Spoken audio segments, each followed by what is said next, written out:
மேனி நுடங்காது பூக்கொண்டு தும்பார் திருமேனி தும்பிக்கை யான்பாதம் தப்பாம சார்பார் தமக்கு ஆயக்கலைகள் 64 ஏய உணர்விக்கும் என் அம்மே தூய உருப்படி போல் இருப்பாள் என் உள்ளத்தினுள்ளே இங்கே வாராது இடர் ஊருக்கு நல்லது சொல்வேன் ஊருக்கு நல்லது சொல்வேன் எனக்கு தெரிந்த உண்மை சொல்வேன் சீருக்கெல்லாம் முதலாகும் கல்குறிச்சி சவுண்டம்மன் துணை செய்ய வேண்டும். ஸ்ரீ ராமலிங்க சவுண்டம்மன் அம்மன் திருக்கோவிலில் புனருத்திர அஷ்டபந்தன மகா கும்பாபிஷ விழாவினை சீரோடும் சிறப்போடும் நடத்தி வருகின்ற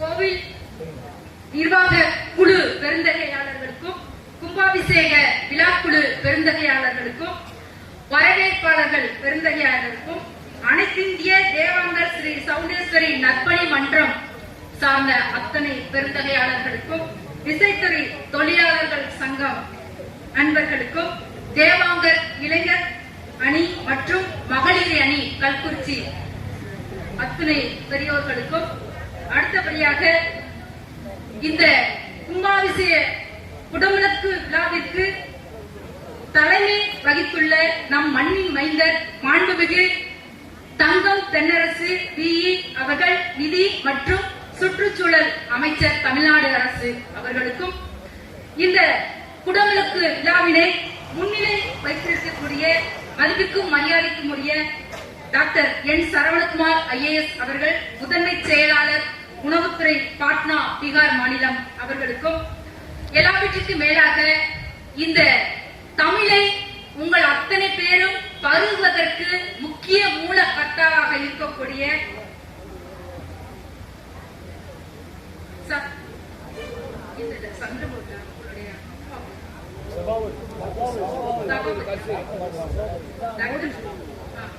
தெய்வ திருவாளர்கள் மருத்துவர் எஸ் சபாபதி RIMP மற்றும் எஸ் கஸ்தூரி கல்குறிச்சி அவர்கள் நினைவாக இந்த பட்டிமன்றம் உபயதாரராக இருந்து மிக சிறப்பாக தன்னுடைய ஆசிரியர் பணியையும் செய்து கொண்டு அதோடு சமூக பணியையும் ஆற்றி வரக்கூடிய மதிப்பிற்கும் மரியாதைக்கும் உரிய ஆசிரியர் சந்திரமோகன் அவர்களுக்கும் அவர்களுக்கு குடும்பத்தார்களுக்கும் இங்கே பெருந்திரளாக வருகை புரிந்திருக்கக்கூடிய அத்தனை பெரியோர்களுக்கும் எங்களது தாய்மார்களுக்கும் இளைஞர்களுக்கும் ஆங்காங்கே நின்று கொண்டு இந்த பட்டிமண்டபத்தை கேட்டுக்கொண்டிருக்கின்ற அத்தனை ரசிகர் பெருமக்களுக்கும் ஒளிபெருக்கை மிக சரியாக அமைத்துக் கொடுக்கின்ற சகோதரர்களுக்கும் எங்களை எல்லாம் மிக சரியாக ஒளிப்படம் பிடித்துக் கொண்டிருக்கின்ற அன்பு சகோதரருக்கும் எல்லாவற்றுக்கும் மேலாக பல்வேறு ஊர்களில் இருந்து இங்கே வந்து சேர்ந்திருக்கக்கூடிய எங்களது ஆகச்சிறந்த பேச்சாளர் 2 அணிகளைச் சேர்ந்த பேச்சாளர்கள் பெருமக்களுக்கும் இந்த விழா சீரோடும் சிறப்போடும் நடப்பதற்கு முக்கியமாக காவல்துறை ஒத்துழைப்பு மிக மிக அவசியம். காவல்துறை ஒத்துழைப்பு அளித்து வருகின்ற சார்பு ஆய்வாளர் அவர்களுக்கும் எங்களது முதற்கண் பணிவான வணக்கத்தை கனிவோடு தெரிவித்துக் கொண்டு எங்களது பட்டிமன்றத்திற்குள் அழைக்கிறோம். ரொம்ப மகிழ்ச்சியா இருக்கு. நாங்கெல்லாம் நிறைய ஊர்களில நிறைய தொலைக்காட்சியில பேசியிருக்கோம், வானொலியில பேசியிருக்கோம். வானொலியில பேசும்போது நல்ல ஒரு ரூம் 10 ஒரு ரூம், அந்த ரூமுக்குள்ள மக்கள் யாருமே இருக்க மாட்டாங்க. ஒரு ஒளிபெருக்கி மட்டும்தான் இருக்கும். காற்றின் மொழி படம் பார்த்திருப்பீங்க, ஹலோ அப்படிதான் இருக்கும். நாங்க அந்த மைக் மட்டும் தான் பேசிட்டு இருக்கோம். மைக் வச்சு நாங்க ஒரு பட்டிமன்றம் நடத்திட்டு இருந்தோம். தொலைக்காட்சி டிவி சேனலுக்கு போனா பச்சை கலர்ல மிகப்பெரிய ஒரு போர்டு மாதிரி சுத்தி வச்சிருவாங்க. முன்னாடி இந்த ஐயா மாதிரி பெரிய பெரிய கேமரா, 4 திசைகளிலும் மிகப்பெரிய ஒரு கேமரா. அந்த கேமராவை உலகம் எல்லாம் பார்த்து கொண்டிருக்கிற மக்களாக நினைத்து நாங்க அந்த ரூம்குள்ள பேசணும். இப்படிதான் தொலைக்காட்சியில ஸ்டுடியோல பட்டிமன்றம் நடக்கும். ஆனா அதையெல்லாம் தாண்டி எங்களுக்கு இந்த குடமுழுக்கு விழாவில இந்த சவுண்டம்மன் அருளால இந்த 12 வருடங்கள் கழித்து இந்த குடமுழுக்கு விழா நடக்குது. இந்த குடமுழுக்கு விழாவில பட்டிமன்றமும் நேரடியாக உங்களை எல்லாம் பார்த்து இந்த பட்டிமன்றம் நடத்துறதுல எங்களுக்கு எல்லாம் மிக மிக மகிழ்ச்சி. இதற்கு நாங்கள் எல்லாம் புண்ணியம் செய்திருக்க வேண்டும் என்று எங்களுக்கு ஒரு அதீத ஒரு நெகிழ்ச்சியாக இருக்கிறது. பட்டிமண்டபம் என்றால் என்ன, நம்ம இலக்கியங்கள் என்ன சொல்லுது? இப்ப இன்றைய காலகட்டத்துல நம்ம எல்லாம் கைபேசியில வாழ்ந்து கொண்டு இருக்கோம் இல்லையா? எல்லாரும் கைபேசி, பிறந்த குழந்தை செல்ல வச்சு தேய்ச்சிக்கிட்டே இருக்கு. காலையில எந்திரிச்ச உடனேயே பல்ல தைக்கிறோமோ இல்லையோ எல்லாருமே செல்லதான் தைக்கிறோம். இரவு தூங்குன்ற வரைக்கும் தூக்கத்துல கூட நடுவுல எந்திரிச்சோம் அப்படின்னா செல்லுல ஏதாவது மெசேஜ் வந்திருக்கா, செல்ல நோன்ற பழக்கம் இருக்கு. இப்படி எந்நேரமும் 24 மணி நேரத்துல கிட்டத்தட்ட 18 மணி நேரம் வந்து கைபேசியை நோண்டிக்கொண்டே இருக்கின்ற ஒரு பழக்கம் இன்றைக்கு தானாகவே வந்து விட்டது. அப்ப அனைத்து அறிவியல் கண்டுபிடிப்புகள் வந்து நன்மை இருந்தாலும் கூட அது தீமையும் இருக்கிறது. அப்ப நம்ம அடுத்த தலைமுறைகள் நம்ம எப்படி வாழ வேண்டும், அதனுடைய சந்ததிகளுக்கு நல்ல செய்திகளை சொல்ல வேண்டும் என்றால் இந்த மாதிரி பட்டிமண்டபம் சொற்பொழிவு மூலமாக நமது குழந்தைகளை பெரியோர்கள் அனைவரும் வந்து அழைத்து வர வேண்டும். ஏன்னா ஒரு பட்டிமண்டபம் கேட்பது என்பது 20 புத்தகங்களை படிப்பதற்கு சமம். ஏன்னா அவ்வளவு செய்திகள் இங்க இருக்கும், அவ்வளவு நகைச்சுவைகள் அப்படி இருக்கும். ஒரு பேசுபவர் எப்படி பேச வேண்டும், எழுந்து நின்று பேச வேண்டும். ஒரு பேசுபவர் வந்து ஒருத்தர் பேசும்போது இன்னொருத்தர் பேசாம இருக்கணும். பேசுபவர் எழுந்து நின்று பேச வேண்டும் என்று சொல்வது சிலப்பதிகாரம். பேசுபவர் ஒருவர் பேசுபவர் இன்னொருவர் வந்து இடையூறு செய்யக்கூடாது இருக்கணும் சொல்றது எது என்று கேட்டால் நமது மதுரை காஞ்சி. அப்ப மதுரை காஞ்சியில இன்னொன்னு சொல்லுது, பேசுபவர் மகிழ்ச்சியான ஆரவார குறிப்புகளோட பேசணும் சொல்லுது மதுரை காஞ்சி. பேசுபவர் பாராட்ட வேண்டும் என்று சொல்கிறது. அதை விட நன்றி நல்க வேண்டும் சொல்லுது. நடுவர் தலைமைக்கு கட்டுப்பட வேண்டும் என்று சொல்லுது. இதெல்லாம் வந்து திருக்குறள், நாலடியார், மதுரை காஞ்சி, சிலப்பதிகாரம் இதெல்லாம் சொல்லுவது பட்டிமண்டபம். இந்த பட்டிமண்டபத்தை முதலில அரங்கேற்றம் பண்ணினது நமது மதுரை மாநகரத்துல. நமது உலகின் முதல் பேச்சாளர் யார் என்று கேட்டால் நம்ம சிவபெருமான் தான் இல்லையா? பாண்டிய மன்னனுக்கு ஒரு சந்தேகம், என்ன வீட்டுக்காரமா பத்தி தான். அந்த அம்மா கூந்தலில இயற்கையா மாணவருக்கா செயற்கையா மாணவருக்கான ஒரு சந்தேகம். பண்டிட்ட போய் கேட்டிருக்காரு. என்ன கேட்டிருக்காரு? மனசுல நினைச்சிருக்காரு. அந்த சந்தேகத்தை தீர்ப்பதற்கு 1000 பொற்காசுகள் பரிசு சொல்லி அறிவிச்சிட்டார். உடனடியாக அந்த சந்தேகத்தை தீர்ப்பதற்காக நம்ம சிவபெருமான் தர்மியின் மூலமாக ஒரு பாடல் கொடுத்தார். பொங்குதேர் வாழ்க்கை அஞ்சே தும்பி காமம் செப்பாது கண்டது மொழியுமோ, கெளிய சரி ஏற்று அறிவை கூந்தலில் நரியமனம் உள்ளதோ நீ அறியும் பூவே என்று சொன்னார். அப்ப இதன் மூலியமாக மிகப்பெரிய ஒரு ஆர்குமெண்ட் பண்ணினது யாரு? முதல் பேச்சாளர் யார் என்று கேட்டால் நமது சிவபெருமான். அன்னைக்கு தொடங்க பட்டிமண்டபம். உலகத்திலேயே காதலின் மொழி பிரெஞ்சு, காதலின் மொழி பிரெஞ்சு, வணிகத்தின் மொழி ஆங்கிலம், சட்டத்தின் மொழி லத்தீனு. ஆனால் நமது பக்திக்கும் நமது இலக்கியங்களுக்கும் நமது பண்பாட்டிற்கும் கலாச்சாரத்திற்கும் உலகத்திலேயே இந்தியாவின் பண்பாடு, அதிலும் குறிப்பாக தமிழகத்தின் பண்பாடு மேலோங்கி இருக்கிறது என்று கேட்டால் அதற்கு காரணம் இயற்கை செம்மொழியாகிய நமது தமிழ் மொழிதான். தமிழ் மொழிக்கு ஈடு எதுவுமே இல்லை. அப்பேற்பட்ட மொழியை வந்து நம்ம இந்த கல்குறிச்சியில குடமுழுக்கு நிறைய கோயில்கள் எல்லாம் போய் பேசியிருக்கோம். அங்கெல்லாம் வந்து கவர்ச்சி நடனங்களை வந்து போடக்கூடிய சூழல்ல இருக்காங்க. அதனால நிறைய பல்வேறு பிரச்சனைகள். ஆனா நம்ம கோவில்ல இந்த மாதிரி நல்ல கருத்துக்களை திருமூலர் சொல்வார் இல்லையா? உடலை வளர்த்தேனே உயிரை வளர்த்தேனே சொல்வார்.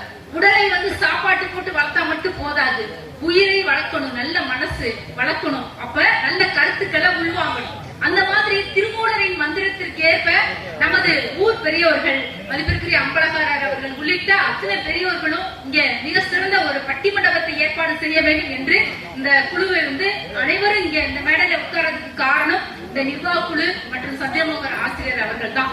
இப்பேற்பட்ட ஒரு பட்டிமன்றம். இன்னைக்கு ஒரு தலைப்பு, என்ன தலைப்பு? மகிழ்ச்சியான வாழ்க்கை திருமணத்திற்கு முன்பா பின்பா. தலைப்பு எல்லாருக்கும் தெரியுமா? மகிழ்ச்சியான வாழ்க்கை. ஏன்னா சந்திரமோகன் வந்து நோட்டீஸ்ல வெறும் பட்டிமன்றம் மட்டும் அழிச்சிருக்காரு இல்லையா? பட்டிமன்ற தலைப்பே வந்து சஸ்பென்ஸா வச்சிருக்காரு. பட்டிமன்ற தலைப்பே வந்து நாங்க சொல்லியதை தெரிவிரு மிக அற்புதமான ஒரு சஸ்பென்ஸை கொடுத்திருக்கிறார் சந்திரமோகன் சாரு. பட்டிமன்ற தலைப்பு மகிழ்ச்சியான வாழ்க்கை திருமணத்திற்கு முன்பா பின்பா. மனிதனுக்கு எது கொடுத்தா மகிழ்ச்சி? முதல்ல சங்கம் முக்கியமா சாப்பாடு முக்கியமான்னு கேட்டா எங்க எல்லாருக்கும், ஏன் உங்க எல்லாருக்கும் சாப்பாடு முக்கியம். நாங்க வந்த உடனே அருமையான சாப்பாடு, இட்லி, அழகான இட்லி, பூ மாதிரி இருந்துச்சு, நல்ல கட்டி சட்னி, அதை விட நல்ல சூப்பரான ஒரு கார சட்னி, அதை விட நெய் போட்டு முந்திரி பருப்பு போட்டு அதுல மிளகு ஜீரகம் தூக்கலா போட்டு சூப்பரான ஒரு நல்ல ஒரு பொங்கலுங்க. அடுத்து சாம்பார் அருமை, அதை விட அவல் பொங்கலுங்க. எங்கால இது என்னதுமான்னு கேட்டாங்க. கேட்டா ஏம்மா இது என்னமோ வித்தியாசமா இருக்கே கல்குறிச்சிலன்னு கேட்டா, ஐயப்பா இது பேரு அவல் பொங்கல் பாரு சொன்னேன். நல்லா இன்னொரு தண்ணி வைக்கியா, நல்லா சூப்பரா சாப்பிட்டாப்ல. அப்ப மகிழ்ச்சி எங்க வருது? முதல்ல வந்த உடனேயே மகிழ்ச்சி வேணும் அப்படின்னா சாப்பாடு வேணும். அருமையான ஒரு சாப்பாடு கொடுத்தீங்க. அடுத்து என்ன வேணும்? நல்ல உடை. ஒரு மனிதனுக்கு முன்னாடி வாழ்க்கையை நாடோடியா தெரிஞ்சாங்க. இலை தலையை கட்டி கொண்டு கிடைக்கிறத சாப்பிட்டுட்டு வாழ்ந்துட்டு இருந்தாங்க. அதுக்கப்புறம் கொஞ்சம் நாடோடி சமூகம் வந்து கால்நடை சமூகமாக இருந்துச்சு. அதுக்கு பிற்பாடு வேளாண்மை சமூகம். இப்படி சிக்கிமிக்கி கல்லெல்லாம் உரசி நம்ம நெருப்ப கண்டுபிடிச்சதுக்கு அப்புறம் அழகா வந்து ஒரு இடத்துல நல்ல ஒரு வாழ்க்கை வாழ ஆரம்பிச்சாங்க. ஒரு குடும்பமா ஊரா வாழ ஆரம்பிச்சாங்க. அப்படித்தான் வாழ தொடங்கியது. இன்று உலகத்துல பல்வேறு எத்தனை ஓரறிவு முதல் 6 அறிவு வரை வந்து உயிரினங்கள் இருக்கின்றன. ஆனா ஓரறிவு முதல் 5 அறிவு வரை உயிரினங்கள் முன்னேற்றத்தில் எதுவுமே இல்லை. எப்படி இருக்கோ அப்படித்தான். ஆனா நம்ம மனித இனம், மனித உயிர் மட்டும்தான் 6வது அறிவான பகுத்தறிவோடு இருக்கு. அந்த பகுத்தறிவை பயன்படுத்தி இன்றைக்கு நிறைய வந்து கண்டுபிடிப்பு இல்லையா? நிலாவுக்கே போய் நம்ம வந்து பல்வேறு ஒரு சாதனை படிச்சுட்டு வந்திருக்கோம் இல்லையா? அப்பேற்பட்ட ஒரு சாதனை படைத்த உயிர் எதுவென்று கேட்டால் நமது மனித இனம். நம்ம அவை சொல்லுவாரு, அரியது எது என்று கேட்பார். அரிது அரிது மானிடராய் பிறத்தல் அரிது, அதினும் குருடு பேடு சிறவு நீத்தின் அரிது, அதினும் அரிது என்ன,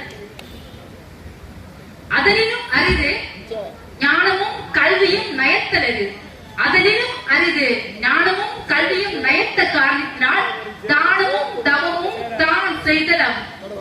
அப்ப தானமும் தவமும் தான் செய்த காரணத்தினால் வானோர் வசம் தம் முன் தோன்றிடுமே. இப்பேற்பட்ட மனுஷ எல்லாம் தோன்றி இருக்கு. அப்ப இந்த வாழ்க்கை கொஞ்ச நாள் கழிச்சு எப்படி அந்த குழந்தை பருவம் 10 வகை பருவம் என்று சொல்வார்கள். அந்த 10 வகை பருவத்தை தாண்டி ஒரு குழந்தைக்கு திருமணம் முடிச்சு, குழந்தை பிறந்து வளர்ந்து அதுக்கப்புறம் ஒரு நிலைக்கு வரும்பொழுது ஒரு ஆண் ஒரு பெண் திருமணம் முடிச்சு வைக்கும். குறுந்தொகை சொல்லு, திருமணம் ஒரு ஆணுக்கு பெண்ணுக்கும் அவரவர்கள் முறைப்படி திருமணம் முடிக்க வைப்பார். அதற்கு பிற்பாடு குடும்ப வாழ்க்கையை மாறும். திருமணத்துக்கு முன்னாடி என்ன வாழ்க்கை, அம்மா அப்பா கூட இருப்பார். அடுத்து பள்ளிக்கூடம் போகும்போது ஒரு வாழ்க்கை. அதுக்கு பிற்பாடு நட்புகள் சேரும். சோத்துக்கு உப்பு இல்லாம கூட இருந்துடலாம், ஆனா வாழ்க்கைக்கு நட்பு இல்லாம இருக்க முடியாது. இப்படி ஒரு வாழ்க்கை இருக்கு. திருமணத்துக்கு பிற்பாடு எப்படி வாழ்க்கை இருக்கு? இந்த ஒரு அம்மா நாங்க வந்து அந்த எஸ்ஆர் மகாலுக்குள்ள இருக்கும் போது ஒரு ஐயா உட்கார்ந்து இருந்தாரு. அந்த ஐயாவுக்கு கண்ணுக்கு மருந்து ஊத்தணும். அந்த அம்மா வயசான காலத்துல அந்த ஐயா மீது கொண்ட காதல் காரணமாக அப்படியே மருந்து எடுத்து அப்படியே ஊத்துறாங்க. பார்க்க கண்கொள்ளா காட்சியா இருந்துச்சு. காதல் பாருங்க, கடைசியில வயசானாலும் காதல் எப்படி இருக்கு பாருங்க. எங்களுக்கெல்லாம் எங்க மக்களுக்கெல்லாம் எங்கெல்லாம் அவ்வளவு பொறாம பாருங்க. அந்த அம்மா வந்து என் பொண்டாட்டி இருக்கா வெங்கடேஷ், ஒரே ஃபீலிங், என் பொண்டாட்டி இருக்கா மேடம், ஒரு நாள் கூட இப்படி ஊத்துனதே கிடையாது, நானா எடுத்து நானா ஊத்திக்குவேன் புலம்புறேன். அப்பேற்பட்ட காதல். இப்ப நானே நிறைய சொன்னா நல்லா இருக்காது. அதனால முடிவுரையில 2 அணியினை சேர்ந்த பேச்சாளர்கள் அவரவர்கள் தகுந்த வாதத்திற்கு தகுந்தாப்புல எப்படி பேசுறாங்கன்னு உங்களை போலவே நானும் ஆர்வமாக இருக்கிறேன். அவங்களை பார்த்த பிற்பாடு முடிவுல நம்ம தீர்க்க ஆராய்ச்சி அலசி நமக்கு ஒரு பதில வச்சுக்கலாம். இப்ப நேரடியாக இந்த அணியை நான் அறிமுகப்படுத்துறேன். ஒரு மகிழ்ச்சியான வாழ்க்கை எது திருமணத்திற்கு முன்பே என்று பேசுவதற்காக பேராசிரியர் கோயம்புத்தூர்ல இருந்து வந்திருக்கிறாரு. மிக சிறந்த ஜோதிட விபூஷணு. அற்புதமாக வந்து ஒரு ரசனையோடு நகைச்சுவையோடு கூடிய ஒரு பட்டிமன்றத்தை நிறைய இடங்கள்ல நடத்திருக்கிறாரு வெங்கடேஷ். அடுத்தபடியாக அன்பு தம்பி பொறியாளர் சயின்டிஸ்ட் அசிஸ்டண்டா ஒர்க் பண்றாரு. அவரு அந்தமானில மிகப்பெரிய ஒரு அந்தமான் பட்டிமன்றம் நடந்துச்சு. அந்தமான் வாழ் தமிழர்களிடையே மிக சிறந்த ஒரு பாராட்டை பெற்ற ஒரு பேச்சாளர் கிருஷ்ணன் பாரு. அடுத்து இவங்க தொலைக்காட்சியில நிறைய இவங்க கூட பட்டிமன்றத்தில் பேசியிருக்காங்க. இவங்களுடைய குரல் வளமே தனியார், அவங்களுடைய பேச்சு அற்புதமாக இருக்கும். அன்பு தங்கை ஸ்னேகா மதுரையில பள்ளியில இருந்து வேலை பார்க்கறாங்க, அங்கிருந்து வந்திருக்காங்க. இந்த பக்கம் என்னங்க வாழ்க்கை மகிழ்ச்சின்னு சொல்றது எப்போ வரும், திருமணத்துக்கு பின்புதான் வரும் அப்படின்னு சொல்றதுக்காக முதலாக அணி தலைவராக பேராசிரியர் கணேஷ் பாபு அவர்கள். இவரை பத்தி நான் சொல்லித்தான் ஆகணும். இவர் வந்து நிறைய அடிக்கடி என்சிசி கேம்ப் வந்து மத்திய பிரதேசம் உத்தரப்பிரதேசம் போவார். அப்ப நம்ம தமிழ்நாட்டுக்கு ஒவ்வொரு குடிமகனுக்கும் தமிழனுடைய அன்னைக்கு கொஞ்சம் சவுண்ட் நல்லா ரைஸ் பண்ணி சாப்பிடுவாங்க, ரொம்ப ஸ்லோவா இருக்கு. தமிழனுடைய பெருமைகள், தமிழ்நாட்டின் பெருமைகளை வந்து நிச்சயமா எடுத்துக்காட்டாக நம்ம விளங்கணும், ஒவ்வொரு குடிமகனுக்கும் இருக்கு. தமிழை ஏதாவது ஒரு வகையில பரப்புனாதான் தமிழ் மக்கள் இருப்பார்கள், தமிழ்நாடு இருக்கும். தமிழ்நாடு இருந்தாதான் நாமெல்லாம் இருப்போம் இல்லையா? தமிழே இல்ல அப்படின்னா ஆங்கிலேயர்கள் 1947 முன்னாடி எப்படி இருந்துச்சு அதே பொண்ணு ஆயிடுவோம். இந்த தம்பி என்ன பண்ணுவாருன்னா உத்தரப்பிரதேசத்துக்கு போயிருக்காரு. போனவரு இந்த மாதிரி இந்த அண்ணன் மாதிரி ஒருத்தர் வந்து, அண்ணே எங்க இருந்து வந்திருக்கீங்க? நான் தமிழ்நாட்டுல இருந்து வந்திருக்கேன். தமிழ்நாட்டுல என்னென்ன ஃபேமஸ் கேட்டுருக்கேன். எங்க ஊர் புரோட்டா ஃபேமஸ். புரோட்டா எப்படின்னே செய்வீங்க? எங்க ஊர் புரோட்டா எப்படி செய்வேனா, நல்லா 2 கிலோ மைதா மாவை நல்லா குமிச்சு வச்சு கரும்பலையில வச்சு அதுக்கு மேல நல்லா நெய்ய ஊத்தி எண்ணெய ஊத்தி முட்டைய போட்டு அதுக்கு மேல உப்பை போட்டு நல்லா பிசைஞ்சு அட்டி அட்டி அட்டி அட்டின்னு அடிச்சு துவச்சு நல்லா உருண்டை செஞ்சு தேய்ச்சு அப்படியே பொட்டாக்கல்ல போட்டு சூடா ஏத்து அதுக்கு நாட்டுக்கோழி குருமா வச்சு அப்படியே பிச்சு பொழைச்சு சாப்பிட்டா தொண்டையில இதமா இறங்குங்க. இதுதாங்க எங்க தமிழ்நாட்டுக்கு பெருமை அப்படின்னு சொல்லிட்டு இவர் சொன்ன ஒரு வீடியோ இன்னைக்கு 5 லட்சம் பேர் 5 மில்லியன் வரைக்கும் அந்த தமிழ்நாட்டு புரோட்டா வீடியோ வந்து பரவி. அப்ப தமிழ்நாட பெருமையை, தமிழ்நாட்டின் உணவு பெருமையை எங்கே பரப்பியிருக்காருன்னு கேட்டா மத்திய பிரதேச NCC கேம்ப்ல போய் பரப்பின முதல் தமிழ் பேராசிரியர், சயின்ஸ் பேராசிரியரே. ஆனா தமிழ வந்து அங்க பரப்பியிருக்காரு.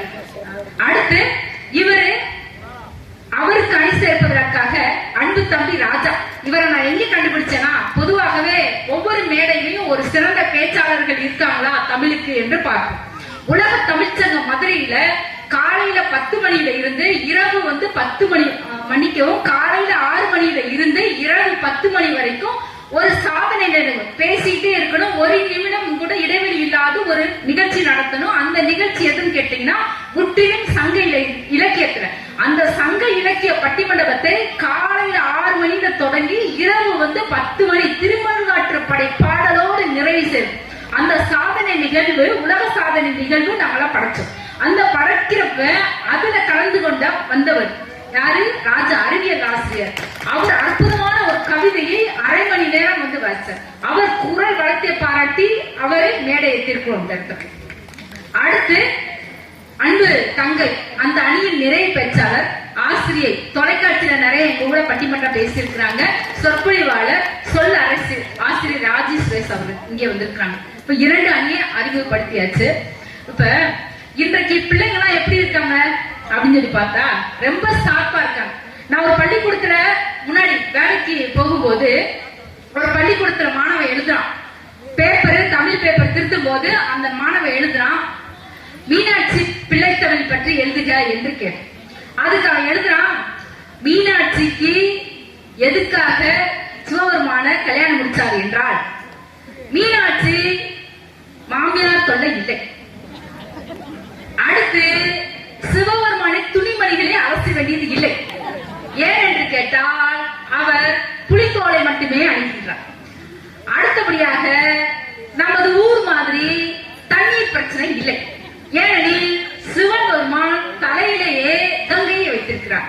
இதனால மீனாட்சி எந்த தொல்லையும் இல்லை சிவபெருமானை கல்யாணம் முடித்தார் என்பதற்காக சிவபெருமானை கல்யாணம் முடித்தார். அவருக்கு பிறந்த பிள்ளைகள் தான் சிவபெருமானுக்கு பிறந்த பிள்ளைகள் நம்ம முருகரு, முத்தமிழ் முருகரு, அடுத்து நம்ம விநாயகரு. அவருக்கு பிறந்த பிள்ளைகள் முத்தமிழ் முருகன் என்பதால் இது மீனாட்சி பிள்ளைத்தமிழ் உருவாயிற்று. தயை கூர்ந்து எனக்கு முழு மதிப்பெண்கள் பெறவும், இல்லை என்றால் சிவனின் நெற்றிக்கண் உண்மை சும்மா விட. மேல என்ன பண்ண முடியும்? இப்ப மாணவர்கள் வந்து அவ்வளவு அதி புத்திசாலியா இருக்காங்க, கற்பனை வளம் இருக்கு. அப்பேற்பட்ட மாணவர்கள் இருக்காங்க. சரி, அணி இப்ப சூடு பிடிக்க போது முதலாவதாக இந்த அணியின் துவக்க பேச்சாளர், அணி தலைவர், ஆசிரியர், பேராசிரியர் வெங்கடேஷ் அவர்களை அன்போடு அழைக்கிறேன். சரியாக 8 நிமிடங்கள் ஒரு ஆளுக்கு. அருப்புக்கோட்டை கல்குறிச்சி ஸ்ரீ ராமலிங்க சௌடாம்பிகா அம்மன் திருக்கோயில் குடமுழுக்கு விழாவில் நல்ல ஒரு பட்டிமன்றத்தை அமைத்துக் கொடுத்த அனைத்து நல்லுள்ளங்களுக்கும், விழா கமிட்டியாளர்களுக்கும், மேலும் இந்த பட்டிமன்றத்தை ஆவலோடும் ஆர்வத்தோடும் கேட்டு ரசிப்பதற்காக அமர்ந்திருக்கும் அனைத்து நல்லுள்ளங்களுக்கும், நடுவர் பெருந்தகைக்கும், இருசார் அணி பேச்சாளர்களுக்கும் என் முதற்கண் வணக்கம். நடுவர் அவர்களே, இன்றைய தலைப்போ மகிழ்ச்சியான வாழ்க்கை திருமணத்திற்கு முன்பா பின்பா. நடுவர் அவர்களே, யாருக்கெல்லாம் கவலையோ பிரச்சனையோ சங்கடமோ சிக்கலோ இல்லையோ அவங்கதான் மகிழ்ச்சியா இருக்க முடியும். யாருக்கெல்லாம் இஎம்ஐ கட்ட வேண்டியது இல்லையோ அவங்கதான்.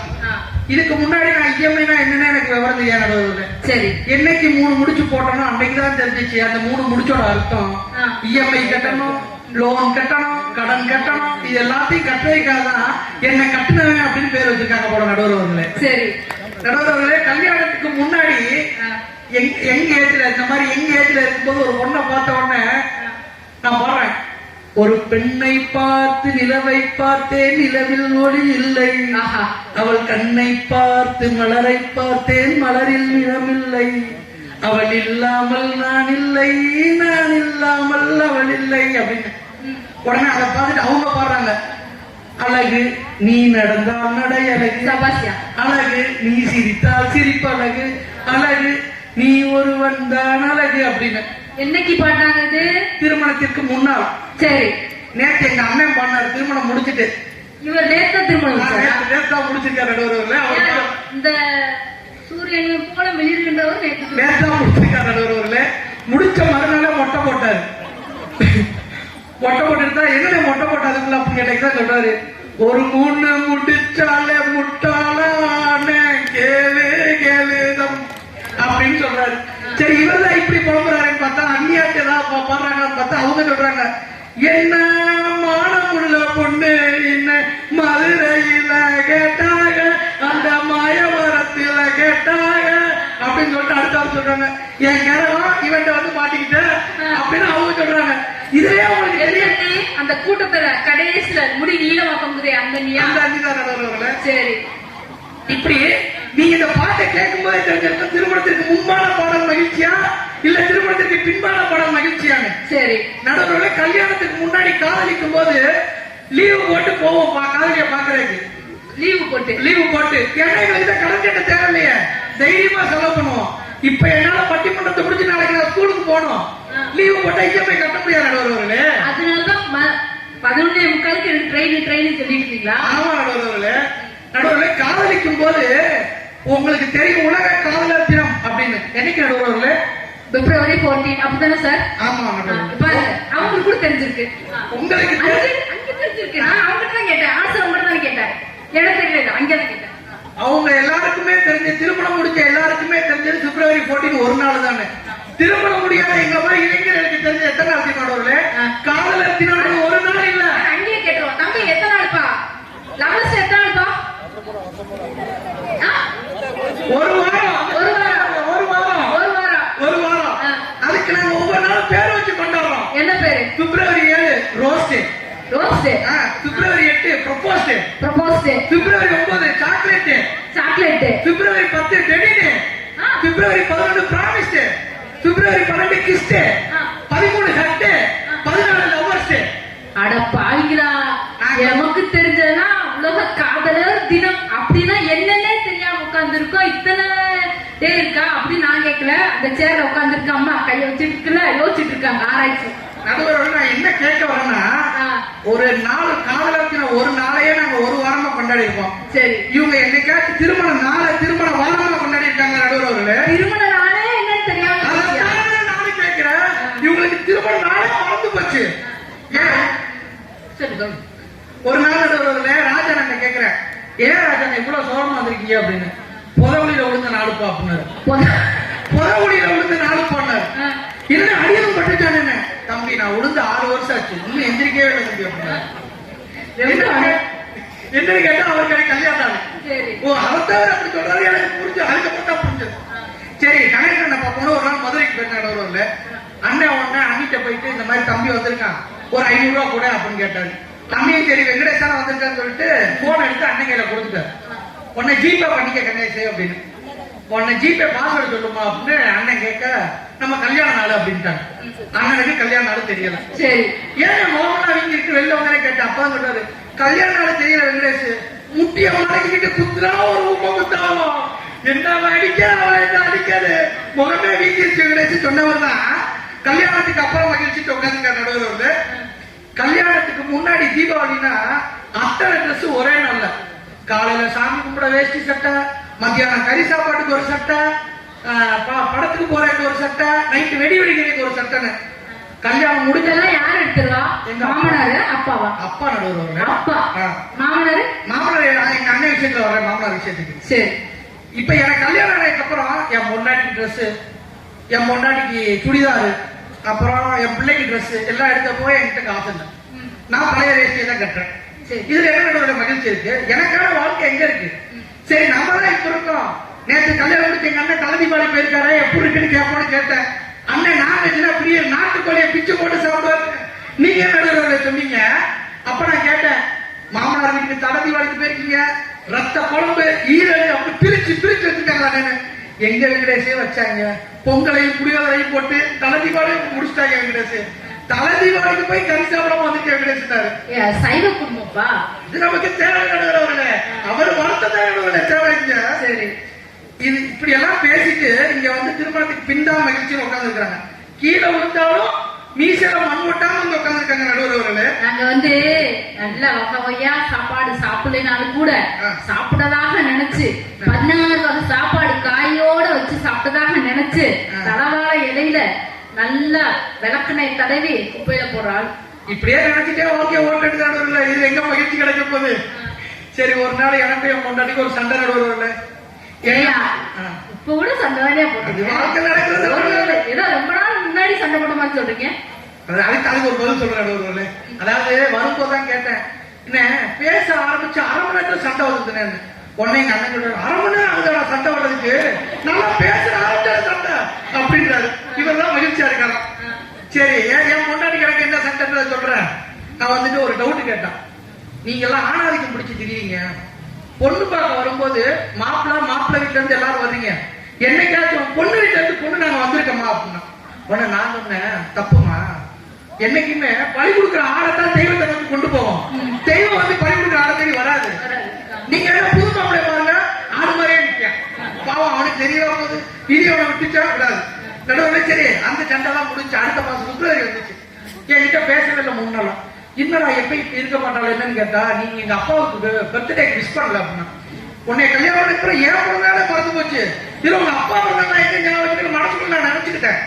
சரி, இந்த சண்டையை முடிவு பண்ணுவோம்னு நினைச்சு மார்ச் மாசம் என் பொண்டாட்டியோட தங்கச்சிக்கு பிறந்த நாள் வந்துச்சு. அதான் என் குழந்தையாளு. சரின்னு 12 மணிக்கு அலாரம் வச்சு ஹாப்பி பர்த்டே மை டியர் அப்படின்னு போட்டேன். சரி, உடனே குழந்தையாவுக்கு ஆமா அவனும் தேங்க்ஸ் மாமா அப்படின்னு போட்டு ஒரு காப்பி அனுப்பினான். சரி, பொண்டாட்டி தான் மாமாடு கூப்பிடல, குழந்தையாச்சும் மாமாடு கூப்பிடலாம் சந்தோஷமா நினைச்சுக்கிட்டேன். அதுக்கு அடிச்சா கேளுங்க அடி நடுவுல 3 மாசம் தான் சாப்பிட முடியல. விஷ் பண்ணாலும் அடிக்கிறாங்க, விஷ் பண்ணாட்டியும் அடிக்கிறாங்க. இதுல எங்க நடுவுல இதா இருக்கு. சரி, ரைட்டு. ஒரு நாள் கேட்டா என்ன சமைக்கிறாங்க, நான் புளி குழம்புன்னு சொன்னேன், அதுக்கும் ஒத்து வரல. சரி, நீயா சமமா அப்படின்னா ஐஸ் ரசம் அப்படின்னா. ஐஸ் ரசம்?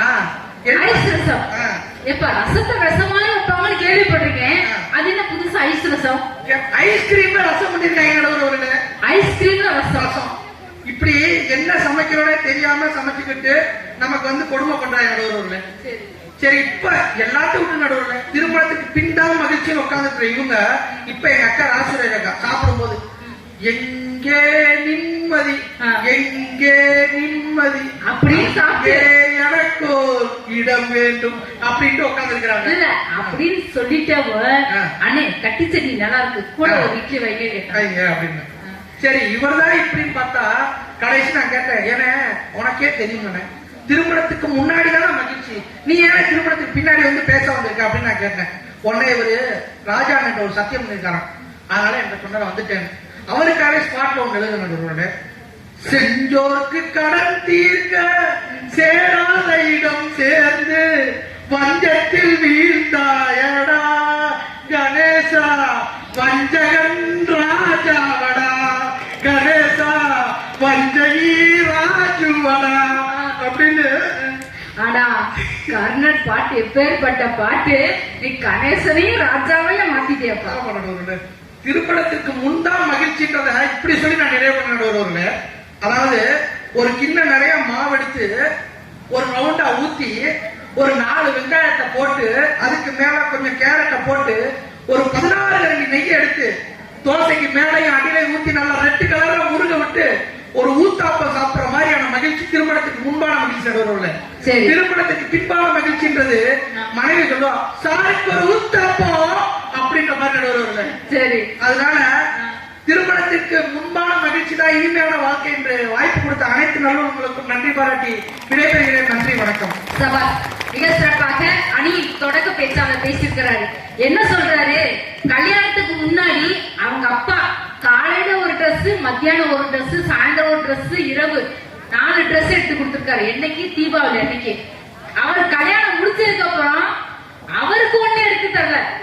அதான் அவர் பாக்கெட்ல இருக்கிற காசை தன்னுடைய வீட்டுக்காரமாக்கும் குழந்தைகளுக்காக செலவு பண்ணிருக்காரு. எனக்கு எங்க மகிழ்ச்சி இருக்கு? எனக்கே இல்ல ஒண்ணு. அடுத்து என்ன பண்ணிருக்காரு? எனக்கு நிறைய கடன் பிரச்சனைகள் இருக்குன்னு சொல்றாரு. எல்லாத்துக்கும் மேல தோசை 16 கரண்டி நெய்யை விட்டு ஒரு ஊத்தாப்பம் சாப்பிடுறது கல்யாணத்துக்கு முன்னாடி, கல்யாணத்துக்கு முன்னாடி ஒரு ஊத்தாப்பம் அப்படின்னு சொல்றாரு இல்லையா? இதுக்கு பதில் சொல்லணும் இந்த அணியின் தொடக்க பேச்சாளர். ஒரு பேராசிரியருக்கு இன்னொரு பேராசிரியர் தான் வரணும். அன்பு தம்பி கணேஷ்